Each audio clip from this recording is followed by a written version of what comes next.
Kalau kita nak cerita kan, oh Jojo tu boleh lah, dia dah kaya, semua jadi fighter MMA ataupun combat kan. Tapi kita nak cerita daripada kecil, dia hidup tak macam budak biasa, pagi kena training, petang kena training, malam kena training, weekend kawan-kawan dia boleh pergi enjoy mandi sungai, main game, dia kena pergi competition, pergi luar negara and so on because of duit dan juga because of dia punya career. Dan hari ni, no wonder lah Jojo jadi Jojo ataupun Ali Rakib jadi Ali Rakib because of this event. Sebab tu kalau full video dia korang tengok, this lady dia memang terharu gila because of it's not easy guys.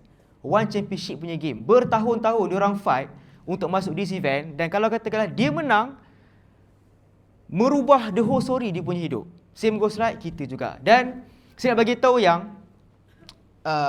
as long kalau katakanlah you guys keep on hunting, you guys punya dreams, you guys punya goals, one day you guys akan jumpa you guys punya life changing moment.